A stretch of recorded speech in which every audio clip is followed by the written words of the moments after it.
ကျမဗီဒီယိုဖိုင်လေးကိုကြည့်နေတဲ့လူလေးတွေပေါ့နော်မေ့နေတာတခုရှိနေမှာဆိုလို့ကျမလာပြောပြတာပေါ့နော်မေ့နေမှာဆိုလို့ဘာလေးလဲဆိုလို့ရှိရင်ပေါ့ကျမတို့အတက်ကြီးလာလို့ရှိရင်ပေါ့နော်နေထိုင်ရမယ်ဟာလေးတွေကျမတို့ကိုခန္ဓာကျန်းမာဖို့အတွက်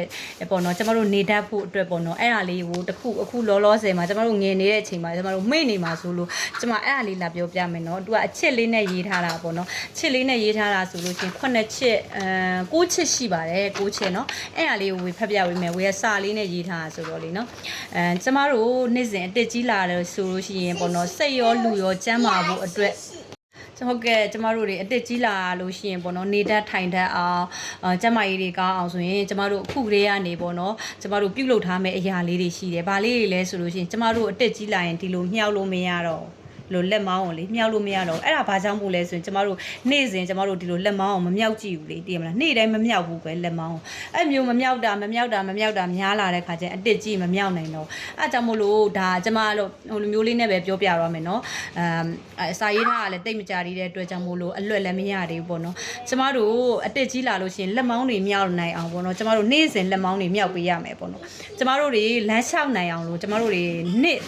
အတက်ကြီးလာရင်တချို့လမ်းမလျှောက်နိုင်တော့ဘူးလေကျမတို့လမ်းလျှောက်နိုင်ဖို့အတွက်ကျမတို့နေ့စဉ်လမ်းလျှောက်ပေးရမယ်နော်အဲ့ပြီးကျမတို့တွေအတက်ကြီးလာလို့ရှိရင်ပြေးနိုင်ဖို့အတွက်အတက်ကြီးလာရင်မပြေးနိုင်တော့ဘူးလေပြေးနိုင်တယ်ဆိုရင်နေ့စဉ်ပြေးသွားတယ်ဆိုရင်အတက်50ရှိလို့ရှိမှန်းမသိတော့ဘူးအတက်40ရှိလို့ရှိမှန်းမရှိတော့အတက်30ရှိလို့ရှိမှန်းမသိဘူးနေ့စဉ်ပြေးနေတဲ့အတွက်ပြေးနိုင်သွားတယ်အဲ့ဒါကိုပြောပြတာနော်ကျမတို့တွေကျမ်းမာဖို့အတွက်ကျမတို့တွေအခုတည်းကနေနေ့စဉ်ကျမ်းမာတဲ့အစာစားမယ်ကျမ်းမာတဲ့ဟာကိုတောက်မယ်ကျမ်းမာရေးကိုဂရုစိုက်မယ်ငါခန္ဓာကိုယ်ဘာဖြစ်နေတယ်လဲပေါ့နော်ဖခင်ကလည်းဟောထားတယ်တနေ့တနေ့ကိုယ့်ကိုစောင့်ကြည့်ပါဆိုတာဒါကျမ်းမာဖို့လည်းစောင့်ကြည့်ဖို့လိုအပ်တယ်တဲ့နော်အဲ့ဒါလေးတွေပေါ့ကျမတို့တွေအသက်ကြီးလာလို့ရှိရင်ခြေထောက်ကလေးတွေလည်းမမြောက်နိုင်တော့ဘူးအဲ့ခါကျလို့ရှိရင်ကျမတို့နေ့စဉ်မြောက်သွားမယ်ဆိုရင်ကျမတို့တစ်နှစ်လားနှစ်နှစ်လားကျမတို့နေ့စဉ်မြောက်သွားမယ်ဆိုရင်